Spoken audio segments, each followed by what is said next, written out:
అమ్మ ఇక్కడ ఒకటమ్మా, అల్లరికి హుషారుకి చలాకితనానికి చిలిపితనానికి ఆ తేడా తెలుసుకుని చెప్పమ్మా. అల్లరంటే ఇప్పుడు నా ఇమేజ్ ఏమైపోద్ది, అల్లరంటే అల్లరుడు అని, నేనేమో చాలా రావుడు మంచి బాలుడు అనేలాగా నా ఇమేజ్ ఇది. నేను అలాగే చెప్తుండేవాడిని. నా ఉద్దేశం అదే. నేనేమో అల్లరే నన్ను అంటే చలాకితనం అమ్మ అల్లరు అనుకునేది. లేదంటే ఎక్కువ హుషారు కానీ చాలా బాగుండేవాడు అబ్బాయి. ఇంట్లో పనులన్నీ మీకు సాయంగా ఉంటాయి. అవునండి, వాడే చేసేవాడు. అది ఇంట్లో ఎవరు ముట్టుకునేవాడు కాదు, మా నాగబాబు అస్సలు ముట్టుకునేవాడు కాదు.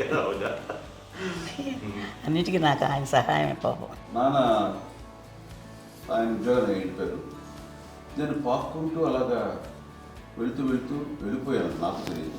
తర్వాత అమ్మ చెప్తుంటే లేదుగా మాత్రం కొన్ని కమ్మర్ కోలు ఉంది నాది. ఒక అది పెట్టి అది వెళ్ళి కూర్చోతా ఏడుస్తాను రోడ్డు మీద. వెళ్ళేసరికి వాళ్ళు 3 years. సో నన్ను వాళ్ళు తీసుకెళ్ళి వాడు కమ్మరకులో కూర్చోబెట్టాడు. ఇక్కడికి ఏడుస్తాను, ఎవరికి వెళ్ళాడో తెలియదు వాళ్ళకి. సో అది ఒక గంట పోయిన తర్వాత అమ్మ ఎత్తుకుంటూ వాడు వచ్చి వాడు చిన్నబిడ్డ చూస్తారు మొత్తం తెచ్చుకో.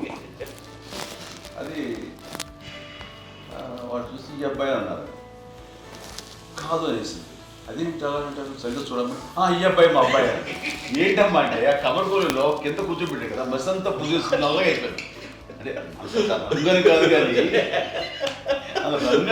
కానీ ఆ కమర్గోళంలో కూర్చోబెట్టేసరికి అవి మసిగిస్తూ ఇంకా నల్లగా అయిపోయింది. అంత నలుపుడేసరి నా బిడ్డ కాదని అమ్మ వెళ్ళిపోబోతుంది. మళ్ళీ ఏదో డౌట్ వచ్చి ఆగింది. అది కావు నేను నా బిడ్డ వేసాను. అప్పుడే చేసాడు కాడీస్ కట్టిందో డౌట్ నాకు.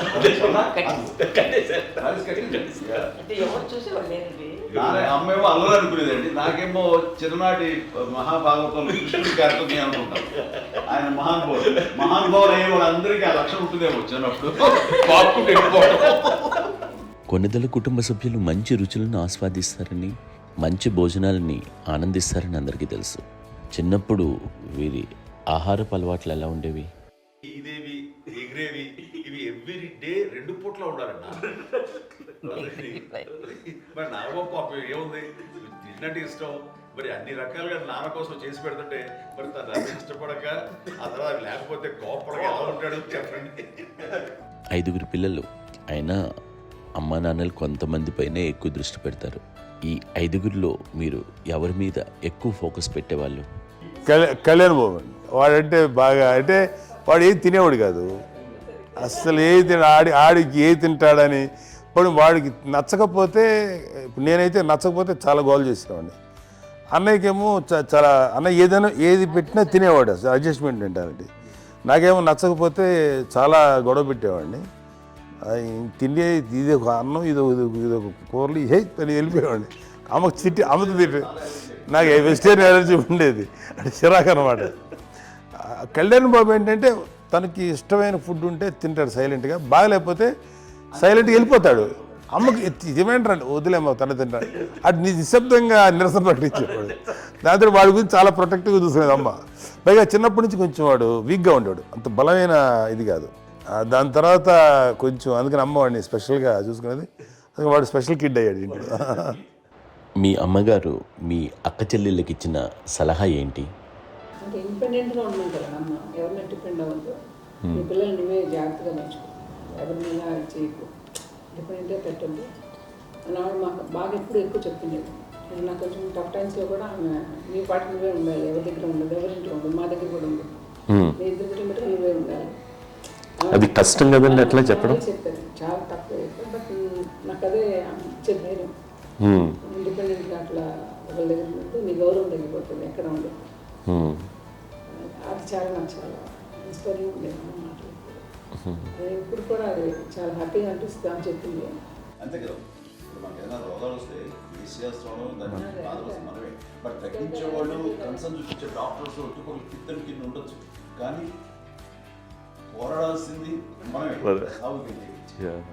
నాకు సార్ కొంచెం ఏదో ఒక డిప్రెస్డ్ ఇదేదో వస్తే ఫేజ్ ఒకటి, నేనేదో ఇంకా మా అందరి నుంచి నేను సపరేట్ అయిపోయినట్టు ఒక సిచ్యువేషన్ వచ్చినప్పుడు అమ్మ నన్ను పట్టుకుని said I'm there for you. Yes, ఎవరు నువ్వు అన్నా ఎస్ అన్న ఫ్రెండ్స్ కానీ ఎవరైనా సరే ఎప్పుడు కూడా అలోన్గా మటుకు అనుకోకు, నేను నాన్న. ఆవిడ నన్ను పట్టుకొని ఇచ్చిన అఫెక్షన్ లేదా ఫీలింగ్ అసలు బలం అన్నమాట. ఇంకా ఏంటంటే ఏమన్నా చేయగలను నేను, పర్లేదు ఇంట్లో నాకేం ఏదైనా సాధించగలను అని ఒక భరోసా తల్లి దగ్గర నుంచి రావడం అనేది నాకు ఎవరు అవసరం లేదనిపించింది. అంత స్ట్రాంగ్గా ఆవిడ support, very strong, very practical. అంత స్ట్రాంగ్ చేసింది నాన్న చెప్పండి. మా పిల్లల విషయంలో మేము కూడా మేబీ అంత స్ట్రాంగ్ కాదేమో, సెన్సిటివ్గా ఉంటాం, కానీ అమ్మ మటుకు చాలా స్ట్రాంగ్గా ఉండి మమ్మల్ని కఠినంగా ఇలాగే ఉండాల్సింది, ఇలా ఉండండి అప్పుడే మీరు నేర్చుకుంటారు. ఇక్కడ అమ్మ పాజిటివ్నెస్ గురించి ఇంకో మాట చెప్పాలి. అంటే తన బిడ్డలకే కాదు, ఈ రోజున మా రెండో పాప శ్రీజ కూడా తనకి లైఫ్ చిన్న ఎస్ఎంఎస్ వచ్చింది. ఆ టైంలో కూడా తను ఏముందంటే అప్పుడు నాన్నమ్మ దగ్గరికి వెళ్ళాను, తను ఇచ్చిన భరోసా, తను ఇచ్చిన మాట వెళ్ళలేని ధైర్యం వచ్చింది నాతో. నాన్నమ్మ దగ్గర ఎప్పుడు కూర్చోస్తాడు అప్పుడే పాజిటివ్ ఫీలింగ్ వస్తుందని నాతో షేర్ చేసుకుంటాను. తను మాతో చెప్తుంటే అనిపిస్తుంది కరెక్ట్, అమ్మ ఏం పర్లేదమ్మా, లైఫ్ అంటే ఒకరితోనే అయిపోదు, ఆ ఒక్కరి వల్ల వాళ్ళ ఇన్ఫ్లుయెన్స్ తోటో వాళ్ళు మన మీద నియంత్రించడం కానీ మన బాధల్ని వాళ్ళు చేయడం అవుతాం. జస్ట్ నువ్వు నీ గురించి నీ మనసులో ఏదనిపిస్తే నీ గుడ్ ఫీలింగ్ ఏది వస్తుందో ఆ ఫీల్ ప్రకారం వెళ్ళిపోదు. అంటే ఆ జనరేషన్ పీపుల్ ఎక్స్పెక్ట్ అలా కాదు, ధైర్యం ఉండి అందరికీ ధైర్యం బాగా ముందుకొస్తారు. ఫాదర్ కూడా, మా నాన్నగారు కూడా అస్సలు ఎప్పుడు అనేవాళ్ళు, ఎప్పుడు మీరు పెట్టే చెయ్యి మీరు ఎప్పుడు పైన తప్ప తీసుకుని ఎలా ఉండకండి, చేతులు పెట్టుకోండి అనే అట్లాంటివి చెప్తుండేవాళ్ళు. అందుకని మాకు ఇంకా ఇండివిజువాలిటీ మాకు బాగా ఎప్పుడు కూడా ఒకళ్ళని అడగడం అని, ఈవెన్ బ్రదర్స్ని అడగాలన్నా కూడా మాకు అది పడిపోయింది మైండ్లో, కొంచెం కష్టంగా ఉంటుంది. సో నాకు అంటే ఆవిడ మా అమ్మ ఏదన్నా కొంచెం డిప్రెస్ అయినా నేను చాలా ఎక్కువ అమ్మకి షేర్ చేసుకుంటే అన్నయ్య కూడా లేడు. అన్నయ్య ఉన్నప్పుడు ఓకే, లేనప్పుడు నేనే ఎక్కువ షేర్ చేసుకున్నాను. బట్ ద బెస్ట్ థింగ్ మా అమ్మ దగ్గర నుంచి హగ్ అండి. ఈరోజు కూడా మా అమ్మని హగ్ చేసుకోకపోతే అంటే అది నాకు మా అందరిలోనూ, అంటే ఆవిడ పెద్ద చదువుకున్న వ్యక్తి కాదు, పెద్దగా బయటికి వెళ్ళి నా ఎక్స్పోజ్డ్ కాదు, కానీ ఇవాళ అన్నయ్య కానీ విజయ, మాధవి, నేను, కళ్యాణ్ బాబు ఈరోజుకి టుగెదర్గానే ఉంటాం. మేబీ మాకు కొన్ని విషయాల్లో నాకు మా మాధవ్కి డిఫరెన్స్ ఆఫ్ ఒపీనియన్స్ ఉండొచ్చు, మా చెల్లికి మా అన్నయ్యకి అట్లా ఉండొచ్చు, ఉంటుందండి ఫ్యామిలీ అన్న తర్వాత. కానీ ద ఇన్విజిబుల్ బాండేజ్ మా అమ్మ ఇచ్చింది, ఆ లవ్ అండ్ ఎఫెక్షన్, హగ్, అవన్నీ ఆవిడ నాన్ వెర్బల్ అడ్వైజ్ ఏంటంటే అందరూ అలా కలిసి ఉండాలనేది ఆవిడ నుంచి మేము నేర్చుకున్నామండి. అది ఇట్స్ ఇస్ నాట్ వర్డ్లీ, అది నోటి మాట కాదు, అది వెర్బల్గా కాదు, నాన్ వెర్బల్గా చెప్పినటువంటి ఇది. సో అందుకని అది మాకు గొప్ప, మేమందరం ఇప్పుడు అలా ఉండడానికి కారణం, అంత కలిసి ఉండడానికి కారణం, మెయిన్ కారణం మా అమ్మండి. అది సో అందరూ ఉండాలనేది మా అమ్మ అడ్వైస్. ఇప్పుడు కూడా నేను ఎప్పుడైనా ఏదైనా ఫీల్ అయినా, అన్నయ్య ఫీల్ అయినా, లేదు నాన్న అట్లా వదుకు, ఇట్లా ఉండండి, ఇట్లా ఉండి ఇప్పటికీ చెప్తుంది. మేము ఎవరైనా ఎప్పుడైనా మా చెల్లితో గొడవపడ్డా అనుకోండి, నేను అట్లా అనకరా అని, ఎట్లాగా అన్న ఏమో లేదులేమ్మా ఏదో అన్నాను కానీ ఫీల్ అవ్వకమ్మా, మేమందరం కలిసి ఆవిడని అసలు టెన్షన్ పెట్టవండి మేము. సో అలా అది ఆవిడ నేర్పించింది, అలా కలిసి ఉండటం అనేటువంటి బాండేజ్ని ఆవిడ తన ఒక హగ్తో చెప్పింది. అన్నయ్య సినిమా చూడండి, జాదుకే చెప్పాను కూడా, అది మా అమ్మ దగ్గరే ఉందండి. శంకరదాదాలో చెప్తాడు చూడండి. ఇప్పుడు మోడ్రన్ వర్డ్స్లో చెప్పాలంటే మీ అందరికీ ఆవిడ ఒక వైఫై లాంటిది. Yes, you can say that. Yes yes. ఇంకొక అడ్వైజ్ కట్టేనండి, అమ్మ విషయంలో నేను గొప్పగా ఫీల్ అయ్యేది, కానీ చాలామంది పెద్దలు రిటైర్ అయిపోయి విశ్రాంతి తీసుకుంటున్నటువంటి పెద్దలందరూ కూడా ఆచరించే విధంగా ఒక విషయాన్ని నేను గమనించాను. ఇప్పుడంటే నా దగ్గర ఉంటుంది కాబట్టి ఉన్నాను. అమ్మ విడిగా ఇంకొక ఇంట్లో ఉండేది, 9 సంవత్సరాలు నాన్నగారు పూర్వం దగ్గర నుంచి ఉండేది. 5 సంవత్సరాలు ఒంటరిగా ఉండి నన్ను బిడ్డలందరూ ఎవరు మానవ వెళ్ళిపోయారు, నేను ఒంటరి అయిపోయాను అన్న ఫీలింగ్ అమ్మకు ఎప్పుడు ఉండేది కాదు. తర్వాత బిడ్డలు ఆయా వాళ్ళ టైం బట్టి వచ్చి చూసుకుంటే సరిపోతుంది. అది వారమా, నెలక, 2 నెలక, అసలు ఒకసారి రాలేని పరిస్థితిలో ఉంటుంది. 5-6 నెలల పాటు ఇదే ఊళ్ళో ఉండి పక్క వీధుల్లో ఉండి ఎవరి పనులు వాళ్ళు బిజీగా ఉండి, ఎవరి షూటింగ్ వాళ్ళు బిజీగా ఉండి, ఎవరి ప్రొఫెషన్లో వాళ్ళు బిజీగా ఉండి, ఎవరి ప్రొఫెషన్లో వాళ్ళు బిజీగా ఉండి, తన సంసారం తను బిజీగా ఉంటాను. ఒకసారి అమ్మ ఏమి ఫీల్ అయ్యేది, ఏంటమ్మా రావట్లేదు, అసలు పట్టించుకోవట్లేదు ఏంటి అంటే, అంతేలేమ్మా అని ఇలాంటి నిరసన మాటలు కానీ, ఈసరింపు మాటలు కానీ, లేకపోతే న్యూనతాభావం కానీ ఇలాంటివి ఎప్పుడు అమ్మకు లేవండి. వచ్చారు అబ్బాయి ఏం చేసి పెట్టడా చెప్పండి అంటూ చాలా పాజిటివ్ ఉండి ఇప్పటికీ కూడా తను సపరేట్ కిచెన్ మా ఇంట్లో మిగతా వాళ్ళు వేరే కిచెన్. ఎందుకంటే అమ్మకి మోస్ట్ స్ట్రెస్ బస్టర్ వచ్చేసినా లేకపోతే రిలీఫ్ ఏంటంటే తన కిచెన్లో కూర్చొని వండి అందరికి పెట్టాం. ఇప్పటికీ కళ్యాణ్ బాబు అక్కడక్కడ తిరిగేసి ఎక్కడెక్కడో చేసి నిరసన చేసి అన్ని రకాలు చేసి వస్తే అమ్మకి చాలా జాలి. ఆడేదో ఇంకా మేము గుడ్లో కష్టపడుతున్నాం కానీ ఆడి ఎంతలో వెళ్ళేదో మీ టీవీలో వాటిలో అది ఎక్కువగా చూపించేసరికి వాడే కష్టపడతారు, మేము కష్టపడలేదు ఫీల్ అమ్మకి. అందులో వాడు రాగానే ఎలా వచ్చావా అని అమ్మ ఎక్కడ కళ్యాణ్ బాబు అంటే ముందు అమ్మను కానీ ఎక్కడ కళ్యాణ్ బాబు తను ఎక్కడ ఉంటాడు, ఏ ఉంటాడు తెలుసు. అది తెలిసిన తర్వాత ఎక్కడ తను వాడికి ఇష్టమైన బిర్యానీ అవి చేసి చక్కగా పంపించి అన్నీ చేస్తుంది.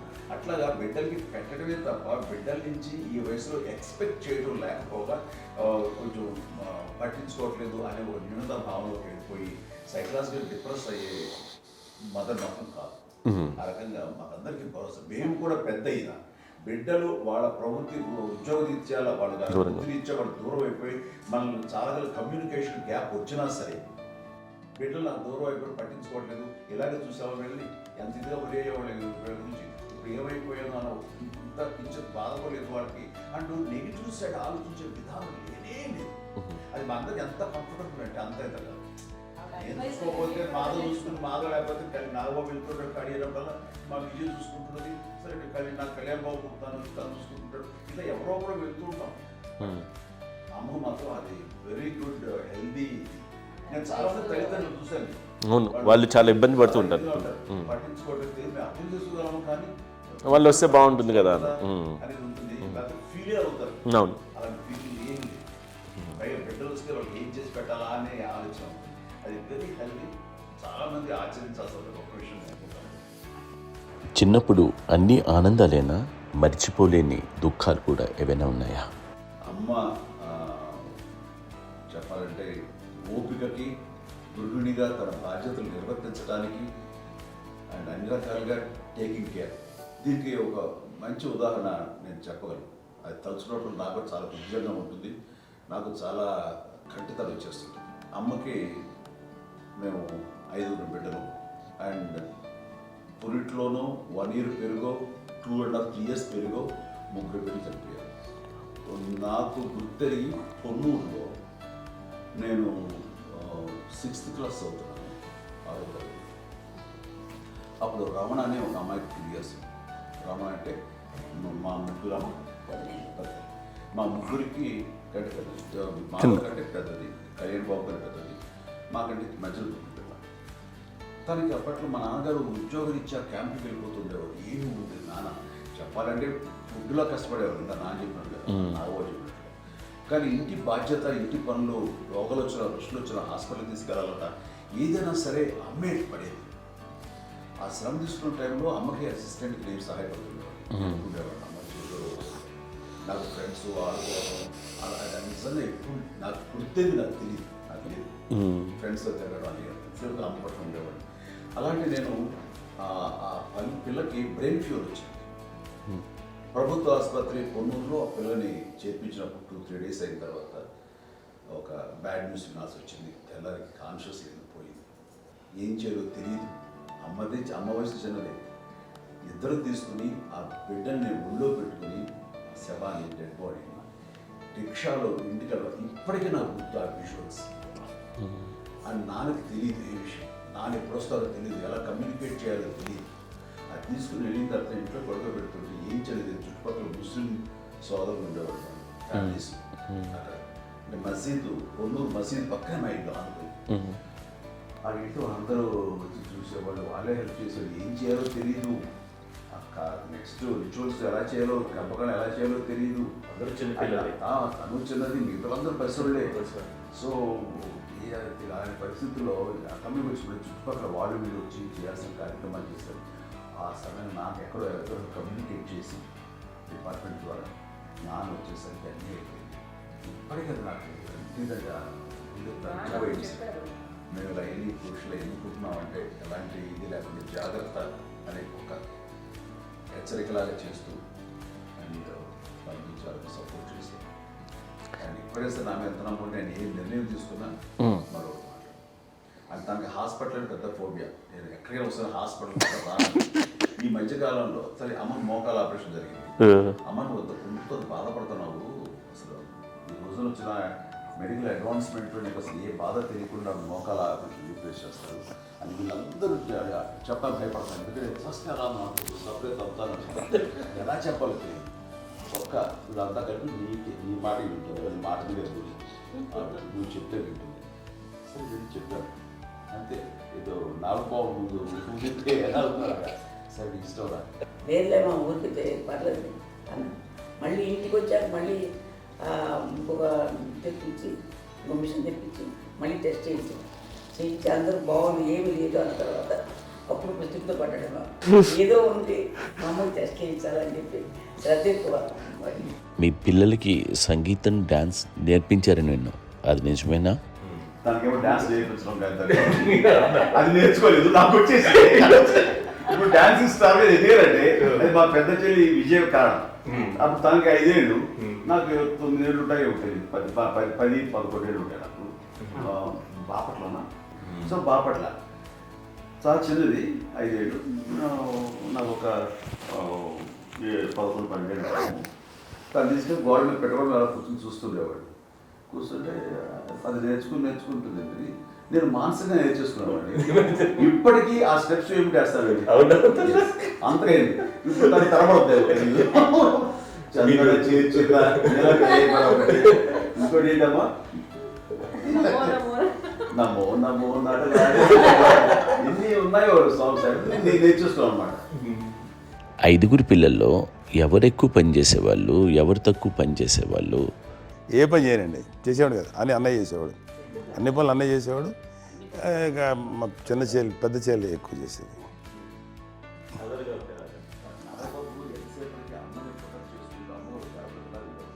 అదే అబద్ధం అండి, అది అన్నయ్య నన్ను గౌరవంగా మాట్లాడుతున్నాడు కానీ అన్నయ్య అవుట్ ఆఫ్ ప్రొటెక్షన్ మాట్లాడుతున్నాడు కానీ, అవుట్ ఆఫ్ మాట్లాడుతున్నాడు కానీ అసలు ఎప్పుడు ఏ పని చేయలే. లేదు నిజం ప్రామిస్ అండి, ఏ పని చేసేవాడు కాదు. మా ఇద్దరికి మధ్యలో పాపం అన్నయ్య చాలా పని చేసేవాడు. ఎంత పని చేసేవాడు, నేను ఇచ్చిన తర్వాత మళ్ళీ నాకు ఏదైనా చిన్న పని చెప్తే అది కూడా నువ్వే చేయనివ్వండి.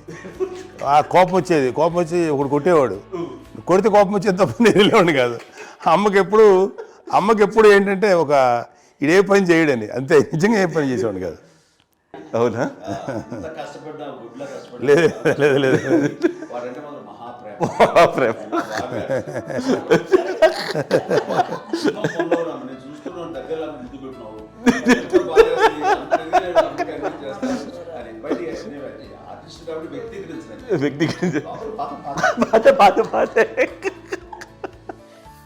చిన్నది కాబట్టి చివరిది కాబట్టి తనంటే బుద్ధండి, నేను పెద్దోడు కాబట్టి నేను ఎక్కువ కష్టపడింది. కానీ మా నాన్నగారి చేతిలో ఎక్కువ అంటే నాన్న బాగా కోపం ఎక్కువ అనుమానించింది. కానీ అన్నయ్య పాపం బాగా దొరికేసేవాడు పాపం. ఒకసారి అంటే మరి మాకే అనిపి ఏంటి ఇంత దారుణంగా ఉంది నాన్న మీద కోపం వచ్చేది నాకు. నాన్న మీద కోపం వచ్చేది, నాన్న ఏం చేసి బాధ అనిపించేది. అమ్మాయి ఏమనేది కాదు. సరే అయినా సరే ఎప్పుడు కూడా పోనీ అంది చేసినా మళ్ళీ తను హైపర్ యాక్టివ్ అన్నయ్య. ఫుల్ ఎప్పుడు ఇప్పటికీ ఉన్నాడు. ఇప్పుడు ఈ రోజు కూడా అదే అన్నయ్య, సేమ్ హైపర్ యాక్టివ్. యూజువల్గా పెద్ద కొడుకు కొంచెం అంటే సూపర్గా ఒక నిదానంగా ఉంటాడు అంటారు. బట్ అన్నయ్య దానికి జస్ట్ ఆపోజిట్. యూజువల్గా ఆఖరి పిల్లలు హైపర్ యాక్టివ్ ఉంటారు, అన్నయ్య పుట్టడమే భయంకరమైన హైపర్ యాక్టివ్. ఒకప్పుడు అమ్మాయిల్ని ఎక్కువగా బయటికి పంపించేవాళ్ళు కాదు, అబ్బాయిల మీద కూడా అనేక ఆంక్షలు ఉంటూ ఉండేవి. మీ పిల్లల్ని అలా ఆంక్షల మధ్య పెంచారా, లేకపోతే పూర్తి స్వేచ్ఛనిచ్చారా? అంటే మాకు మా నాన్నగారు కానీ మా అమ్మగారు కానీ అండి మాకన్నా చాలా బ్రాడ్ మైండ్ ఉన్న వ్యక్తులండి. ఎందుకంటే పిల్లలు ఎక్కడైనా బయటకు వెళ్తే ఇప్పుడు మేమైతే భయపడిపోతాం. మా విజయ్ కానీ మా చిన్న చెల్లి అన్నయ్య నేను అందరం కూడా ఇవాళ ఉన్న పరిస్థితిలో వాళ్ళు ఎప్పుడు భయపడేవాళ్ళు కాదండి. ఎక్కడికి వెళ్తాను వీళ్ళని ఇచ్చేవాళ్ళు, లేట్ అయినా అసలు ఏమనేవాళ్ళు కాదు. లేకపోతే ఏదైనా మోటార్ బైక్లు వేసుకున్నాం, లేకపోతే కారులో ఎట్లా పడితే ఎట్లా వెళ్ళినా సరే ఏమనేవాళ్ళు కాదు. వాళ్ళు తెలియకుండానే మాకు ఒక ఫ్రీడమ్ ఇచ్చారండి. సో దట్ అదే ఆ ఫ్రీడంలో భాగమే అన్నయ్య కానీ ఇండస్ట్రీకి వెళ్ళాలంటే కూడా ఒక వ్యక్తి ఒక కొడుకు ఒక గొప్ప కెరీర్ని పర్సూ చేసుకుంటూ వెళ్తున్నప్పుడు నాన్నగాని అమ్మగాని ఓపెన్ మైండ్ తోటి అసలు నువ్వు వెళ్ళినా ఎంతకాలం వెళ్తావు, నువ్వు ప్రయత్నించని చెప్పి అలా వదిలేశారండి. అన్నయ్య కూడా ఏంటంటే మోస్ట్ రెస్పాన్సిబుల్గా వెళ్ళి చాలా మేజర్ అమౌంట్ అన్నయ్యకి కూడా పెద్ద అమ్మకు వందలు ఇచ్చేది కాదు. కరెక్ట్గా ఆ ఇన్స్టిట్యూట్లో చదువుకునేటప్పుడు ఎంత ఇవ్వాలో కరెక్ట్గా ఇచ్చేది. తనకి ఎక్స్ట్రా ఖర్చు పెట్టుకుంటే అంటే అట్లా ఉండేది పరిస్థితి. అంతే కదా, అంత జాగ్రత్తగా అన్నయ్య కూడా అంత రెస్పాన్సిబిలిటీగా రెసిప్రోకేట్ అయ్యి చేసి అందువల్ల మా అమ్మ నమ్మకం మా అమ్మగారి మా నాన్నగారి నమ్మకాన్ని అంటే ఎప్పుడు అది పాడు ఇంత నమ్మకానికి 10 times ఇచ్చాడు.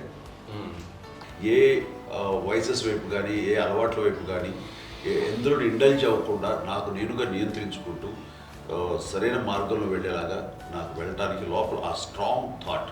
అడగగానే వాళ్ళు రెసిస్ట్ చేస్తే ఇచ్చారని ఆపేశారు అని ఏదో చిన్న రిలక్టెంట్ ఫీలింగ్ ఉంటుంది. వాళ్ళ మీద చిన్న కోపం నిరసన ఉండేది. వాళ్ళు అలా లేకపోవడానికి వాళ్ళు వెంటనే అడిగిన వెంటనే జాగ్రత్త అనే నిర్ణయం నీది కానీ జాగ్రత్త అని హెచ్చరిక చేయడంతో నాకు మరింత బాధ్యత తిరిగి గుర్తు తిరిగి నేను నడుచుకుంటూ వెళ్ళాను. కాబట్టి అది నాకు ప్లస్ అయింది వాళ్ళ దగ్గర. అంటే మదర్ అంటే తల్లినే కాదు, మదర్ ఫిగర్ ఎవరిచ్చినా సరే అది నానైనా తల్లితో సమానం అనుకుంటాను. నాకు చెప్పినట్లుగా అట్లాగా అలసిపోయి వచ్చిన నాకు కాళ్ళు నొక్కుతుంటే నాకు భయం వేసేసేది. ఆ తర్వాత పడుకో గదవాయించేవాడు, అది కూడా కోపం. అంటే ఉదాహరణ అంటే మళ్ళీ అదే నాకు తిడతారు, ఎందుకు కాదు పడుకుని ఎక్కడ నిద్ర వస్తుంది నాన్న అంటే. సో ఆ రకంగా నాన్న తన ప్రేమను చూపిస్తుంటాను. ఆ తర్వాత గోండా టైంలో కూడాను నేను ట్రైన్ కింద వెళ్తుంటే నాన్న అక్కడే ఉన్నారు, రాజమండ్రి దగ్గర ప్రాంతంలో. ఆయన చాలా కోపం చేస్తుంది, ఇలాంటి చేస్తుంటావు నువ్వు, ఏదైనా అయితే ఏంటి అది చెప్పి. ఏం పర్లేదన్నా ఏమవుతుందో అన్ని రకాల సేఫ్టీ అన్ని రకాల జాగ్రత్తలు తీసుకున్నాం. ఈ రోజు ఉన్నంత సేఫ్టీ అప్పుడు లేదు.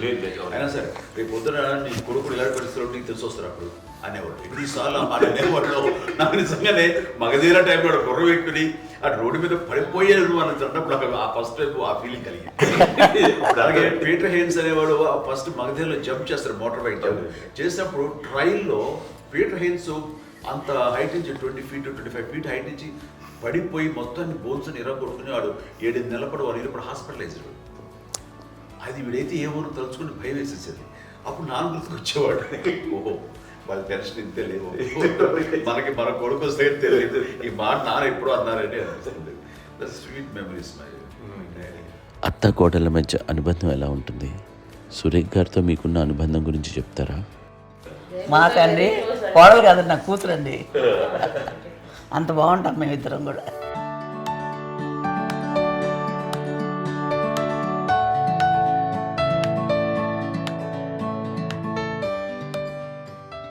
మీది ఒక అందమైన ఉమ్మడి కుటుంబం, అందరూ కలిసి ఉంటారు. ఇంత ఆనందంగా ఉండడానికి కారణం ఏంటి? దీనికి పునాది ఎవరే వేశారు? మా నాన్నగారి క్వాలిటీ నేను ఎగ్జాంపుల్ చెప్పగలను. అమ్మ వాళ్ళ ఇంట్లో పెద్దది, వాళ్ళ నాన్నగారు అంటే మా తాతయ్య గారు ప్రొహిబిషన్ డిపార్ట్మెంట్లో సిఐగానే ఎస్ఐగానే చేశారు. ఏదో అమ్మ ఇన్స్పెక్టర్ సిఐ చేసి ఆయన కాలం చెందారు. చాలా ఎర్లీగా 48 ఇయర్స్లో చచ్చిపోయారు. వాటిలో చచ్చిపోయారు. 40 దాదాపు 40 సరిపోతే ఆయనకి అప్పటికి అమ్మ కాకుండా 4 బిడ్డలు. అమ్మ తర్వాత అబ్బాయి తర్వాత 3 ఆడపిల్లలు. వాళ్ళు ఏంటంటే రాకరావడి నాగబాబు కంటే కూడా చిన్నమ్మ. అది ఆ వయసు అంత చిన్నవాడు. అమ్మ మా పిన్నమ్మని మాకంటే చిన్నవాడు. అలాంటి పిన్నమ్మల్ని ఆయన వీళ్ళ నాగ చనిపోయిన తర్వాత తన ఫ్యామిలీ అంతగా నాన్న పెంచారు. నాన్న కూడా అరాపురా శాలరీ మీద బతికేదే తప్ప కూడా కాదు. సో తనకు మిగిలిన దాంట్లో మళ్ళీ ఆ ఫ్యామిలీని చూసుకోవడం, మా అమ్మమ్మని చూసుకోవడం, వాళ్ళ మంచి చెడు చూసుకోవడం. వాళ్ళకు ఇల్లు మాత్రం ఉంది మొబైల్తూరులో. ఆ ఇంట్లో వాళ్ళు అద్దెకు వస్తే ఆ కొంచెం డబ్బు నానిచ్చే డబ్బు, అక్కడ పొలం కొనిచ్చారు. ఆ పొలం మీద వచ్చే డబ్బుతోటి అంతా బాగా చూసుకోరు తన ఫ్యామిలీ లాగా. అందరికి మ్యారేజ్. కాబట్టి నాన్న ఫస్ట్ సూత్రధారి. అమ్మ కూడా ఫ్యామిలీ బాండింగ్, టుగెదర్నెస్ అనేది స్ట్రాంగ్గా ఉండటానికి నాన్న ఏర్పాటు చేసినటువంటి బీజం. అది అమ్మ కంటిన్యూ చేస్తుంది. మేము ఇవన్నీ చూసి మేము నేర్చుకుని మేము టుగెదర్ అంటున్నాను. అందునే we are very rich in terms of emotional bonding. ఇప్పటికే ఎవరికి ఏ కష్టం వచ్చినా, ఎవరికి ఏది ఇబ్బంది వచ్చినా సరే మొత్తం అందరం గురిపోతాం. ఏ లెవెల్గా వెళ్ళిపోయి మోర్ సపోర్ట్ చేస్తాం. అంటే వీ డోంట్ ఎక్స్పెక్ట్ ఇంకే అంత చేయకూడదు. ఎస్, ఒకరినొకరు భరోసా. అది మా ఫ్యామిలీ మేము వెరీ స్ట్రాంగ్ అని చెప్పాలి. పెద్దవాడు కాబట్టి అవకాశం నాకు వచ్చింది కాబట్టి అమ్మ, ఇది ఎప్పుడు ఎవరు కొన్ని విషయాలు నాగబాబు సపోర్ట్గా ఉంటాడు. నాగబాబు ఉండి వాడు ఉంటాడు భరోసా. అలాగే ఆడపిల్లలు. మీ అందరిలోనూ అమ్మని ఎవరు ఎక్కువ జాగ్రత్తగా చూసుకుంటారు? ఎందుకంటే ఎగ్జాక్ట్లీ. మేము కూడా గమనించలేని సున్నితమైనటువంటి ఇష్యూస్ లైక్ హెల్త్ విషయం కానీ, అమ్మ మూడు కానీ, అన్నయ్య ఎంత క్యాజువల్ ఎంత బిజీ ఉన్నా ఒక అమ్మాయి ఉంటుంది. అలాగే చాలా చిన్న చిన్న విషయాలు కూడా చాలా మెడికల్ ఇంట్రెస్ట్. అందుకని మాకు అన్నయ్య ఉన్నాడు, అన్నయ్య దగ్గర ఉన్న అమ్మ అంటే ఇంకా ఎక్కువ రిలాక్స్ అయ్యాను. అన్న దగ్గరికి వచ్చాక మేము అందరం చాలా కంఫర్ట్ అయిపోయాం. ఎప్పుడు ఎవరు కొన్ని విషయాలు నాగబాబు సపోర్ట్గా ఉంటాడు. నాగబాబు ఉండి వాడు ఉంటాడు భరోసా. అలాగే ఆడపిల్లలు ఇట్లా ఒకరినొకరు కాంప్లిమెంటింగ్ టు ఈచ్ అదర్ అండి. అవి ఒక్కరు కాదండి. అది వాళ్ళు ఆమె చూపించే ప్రేమగా నేను చెప్పగలను. కానీ బట్ దీని అందులో సూత్రధారి నాన్న తర్వాత అది అమ్మ మెయింటైన్ చేస్తుంది. ఇప్పుడు అమ్మ నా ఇంట్లో ఉంది అంటే మనవాళ్ళు వస్తారు, మనవాళ్ళు వస్తారు, ఆడబిడ్డలు వస్తారు, వీళ్ళు బిడ్డలు వస్తారు. ఇల్లు ఎప్పుడు కలకలాడతారు అమ్మ. అది మేమందరం ఆచరిస్తున్నాం పండగలకి, పబ్బాలకి. అది నిన్న మొన్న నాగబాబు వచ్చి చాలాసేపు కూర్చున్నాడు. నేను ఇంట్లో లేకపోయినా వచ్చి నాగబాబు కూర్చొని టైం స్పెండ్ చేసి వెళ్ళిపోతుంటాడు. అలాగే చెల్లెలు ఇద్దరు ఆల్మోస్ట్ ఎవ్రీడే మాత వస్తుంటుంది, తను కూడా వస్తుంది. నిన్న సాయంత్రం కూడా వచ్చి ఉంటుంది. అమ్మా మధ్యాహ్నం వచ్చి కదా వచ్చి ఇక్కడే భోజనం చేసుకో అలా ఉంటుందండి. ఈ తరం వాళ్ళకి మీరు ఇచ్చే సలహా ఏంటి? కలిసి ఉంటే బాగుంటుందండి. పిల్లలు తల్లి కలిసి ఇంకా అక్క చెల్లెలు తమ్ముడు అందరూ కలిసిమెలిసి ఉంటుంది. అన్నీ సంసారం నిలబడుతుంది. లేకపోతే ఏముందండి ఇక్కడ వెళ్ళిపోతారు, విడిపోతే ఎక్కడ పడవాలి అని తేడా. ప్రేమలు ఇప్పుడు లేవండి, తగ్గిపోయాయి. మెకానికల్ చాలా మటుకు ఏదో ఇంకా వాళ్ళ పనులు చేసుకోవడం ఏదో జరిగిపోతూ ఉందనుకోండి. అంత ప్రేమలు ఎక్కడ లేవండి ఇప్పుడు ఈరోజు. అంటే ఒకప్పుడు ఒకరికి ఇంకొకరు భరోసాగా ఉండేవాళ్ళు. అంటే అందరూ కలిసి సపోర్ట్గా ఇది చేయడం. ఎందుకంటే వీళ్ళ పెద్దనాన్నగారి పిల్లలు కూడా ఆయన చూసేవారు. మా నాన్నగారు అన్నయ్య గారు నాన్నగారు వాళ్ళ బిడ్డలు కూడా వాళ్ళ ఇక్కడే బిడ్డలు కూడా ఉన్నారు. నేనే పెళ్లి చేశాను. వాళ్ళు కూడా అమ్మే, వాళ్ళ ఆడపిల్లలు కూడా అమ్మే. పెళ్లి చేశాను, ఇద్దరు పిల్లలు. చూడండి, నాన్న ఎట్లయితే తన చెల్లెలు చూసుకున్నారో అట్లే నాన్న తరపు అమ్మగారి పిల్లలు వాళ్ళు చనిపోయారు జడ్జి గారు. వాళ్ళ బిడ్డలకి పెళ్లిళ్ళు, పేరెంటాలు అన్నీ చేసింది అమ్మాయి. అమ్మ అలా చేసింది కాబట్టి అది మాకు మార్గదర్శకం ఉంది.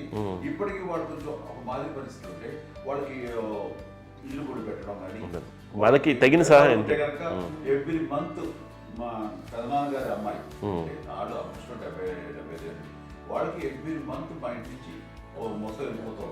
10,000-15,000 మా అబ్బాయి మంచితనం. ఎన్నో సంవత్సరాలు వెళ్ళిపోతాను. బ్యాంక్ వచ్చి ఫస్ట్ అదంతా కూడా మా పెద్దలు వచ్చింది. వాడు కూడా వచ్చి అమ్మని అంతా ప్రేమలో చూస్తారు, ఇష్టంగా చూస్తారు. అమ్మ ఇందాక చెప్పినట్లు ఇచ్చే మెసేజ్ ఏంటి అన్నది అమ్మ మాటల్లో చెప్పాలంటే బంధాలు, బాంధవ్యాలు అన్నది ఎనలేని ఆస్తిపాస్తులు. సో ఎలాగైతే డబ్బు ఎంత సంక్రమించింది, ఎన్ని ఆస్తులు వచ్చాయి ఫిజికల్గా అనే దాని మీద కంటే కూడా ఇవి ఆస్తిగా తీసుకుంటూ నేను విలువ ఎరిగి గుర్తెరిగి దాని ప్రభావం తెలుసుకుని అది కనుక మనం ఇచ్చుపుచ్చుకుంటే ఫ్యామిలీలో అంటే దాన్ని మించినటువంటి గొప్ప సంపద కష్టాలు వచ్చినప్పుడు డబ్బు తీరుస్తుంది కాదండి, కష్టం వచ్చినప్పుడు ఒక భుజం తీరుస్తుంది, ఒక చేయూత తీరుస్తుంది. అది మన బ్లడ్ రిలేషన్ మనలో మనకి అది ఉండటం అనేది అదృష్టంగా ఫీల్ అవుతాం. అంటే ఒకసారి అమ్మ చూసి నాకు ఎందుకు అనిపిస్తుందంటే అది ఎవరి ద్వారా సంక్రమించడానికి తన ఆ చెట్టు కొమ్మలమే కాబట్టి ఆ చెట్టుకే మనం ఆపాదించాలి. ఎక్కడో మామూలుగా ఉండాల్సిన వాడు ఈ రోజున ఈ స్థితిలో ఉన్నాము, ఇంతమందికి లైఫ్ రావటానికి దోహదపడ్డాము, ఇంతమంది కలిసికట్టుగా ఉండడానికి ఇదైంది. అమ్మని చూస్తుంటే నాకు ఎవరు చూస్తుందంటే అబ్బా ఇలాంటి జన్మం మనకు ఎవరికైనా ఉంటుందా, ఇంతమంది మనుషుల చేత కొలవబడేవాళ్ళు, ఆరాధింపబడేవాళ్ళు, అభిమానించబడేవాళ్ళు, ఇంతమంది నా వంశమా నా సంపద అని అమ్మ ఫీల్ అంత గొప్ప ఫీలింగ్ ఎవరికి ఉంటుంది. మా చెల్లెలు కూడా వస్తే నేను అనుకోవట్లేదు, సూర్య కూడా బదులు ఉంటుందని నేను అనుకోవట్లేదు. అలాంటి గొప్పగా ఇది అండ్ ఆ రకంగా షీస్ వెరీ చాలా గొప్ప జన్మ. అమ్మకి చిన్న మానసికంగా చిన్న ఏదో ఒక డిప్రెషన్ అది వచ్చింది. ఏదో నాన్న గుర్తుకొచ్చో, నాన్న లేరనో, లేకపోతే వాళ్ళ అమ్మగారు కూడా అదే టైం చనిపోయారనో, తన దగ్గర ఉంటారు ఏదో ఉన్నప్పుడు మేము అందరం సపోర్ట్గా ఉండి మా పొలం నా దగ్గర ఉందిగా అని చెప్పేసి అప్పట్లో అమ్మ వేరేగా ఉంది. ఉన్నప్పుడు ఒకటే మాట, అమ్మ నీలాంటి గర్భం అంటే అంజనమదే గర్భం అని బయట ఎన్నోసార్లు నా ఫ్రెండ్స్ కానివ్వండి, బయట కానివ్వండి, కొన్ని సందర్భాల్లో మీటింగ్లో కానివ్వండి, స్పీచెస్లో కానీ అన్నవాళ్ళు ఎంతోమంది అన్నారు. వాళ్ళ మాట అంటే రీజన్ తెలుసా నీకు? కోటాల్లో ఎంతమంది తల్లులకు నీకు వచ్చిన అదృష్టం, నీకు లభించినటువంటి గౌరవం ఎవరు లభిస్తున్నాం? బిడ్డలు ఎంతోమంది చేత కొనియాడబడుతున్నారు, ఎంతోమందికి సహాయపడుతూ ఆ రకంగా వాళ్ళందరి యొక్క ఆశీస్సులు పొందుతున్నారు. కానీ ఎంతోమందికి నిరంతరం హెల్ప్ చేస్తూ వాళ్ళ ఇది చూసుకుంటున్నారు. అవి ఆ భగవంతుడు మీరు చేస్తున్న పూజలో ఉన్న ఆ భగవంతుడు మన నెక్స్ట్ తరాలకు కూడా మనకి ఇలాంటిది వారసత్వంగా ఇస్తూ అదే రకంగా కొనసాగించేలాగా మాకు అదృష్టం ఇచ్చారు. ఇంతమంది ఎవరు నీ నుంచి వచ్చిన వాళ్ళే, నీళ్ళు ఇది ఎంత గొప్ప గర్భం, ఎంత గొప్ప జన్మ నీది. అలాంటిది నువ్వు ఇలా అవ్వబెట్టి ఎంతసేపు ఇది హై లెవెల్లో ఉండాలి నీ ఫీలింగ్స్గా నువ్వు కానీ. అంతే నువ్వు ఇలాగా కుంగిపోవడం ఏంటమ్మా అని చెప్పినప్పుడు ఇది నీది కాదు, నాది కాదు, నువ్వు నమ్ముకున్న భగవంతుడు నీకు ఇచ్చింది అనుకుంటావు కదా. నువ్వు ఆ భగవంతుడి కృతజ్ఞత తీర్చుకోలేక ప్రతిరోజు ఆయన ధ్యానించు, ఆయన పూజలో ఉండు, నీకు ఆయనే ధైర్యం ఇస్తాడు. అంతేగా నువ్వు నెగిటివ్ సైడ్ ఆలోచించకమ్మా. మా అందరికీ పాజిటివ్నెస్ ప్రివైల్ చేసిన దానివి, ఇచ్చిన దానివి, అందించిన దానివి. అలాంటి నువ్వు నెగిటివ్ వైపు వెళ్ళిపోకూడదు అంటే అంతే, మళ్ళీ అటుపక్క ఎప్పుడు గెలలేదు. ఆంజనేయ స్వామి భక్తి ఆయనలో ప్రవేశపెట్టి చెప్పాలంటే ఆయనకి నేనే నేను నమ్మిన దేవుడు ఇంట్లో నేనే ఇంట్రడ్యూస్ చేశాను. నానంత ప్రగాఢంగా నమ్మి ఆయన దానివల్ల లబ్ధి పొందారు. ఆయన అందులో మమ్మల్ని మించిపోయిన స్టేజ్కి వెళ్ళిపోయారు. ఆయనతోటి ఆంజనేయ స్వామితో ఇంటరాక్ట్ అవుతూ అట్లా ఆయన నమ్ముకుంటుంది. ఆయన నానంటారు అంతా నా గురువు, నా పెద్ద కొడుకు పెద్దోడే.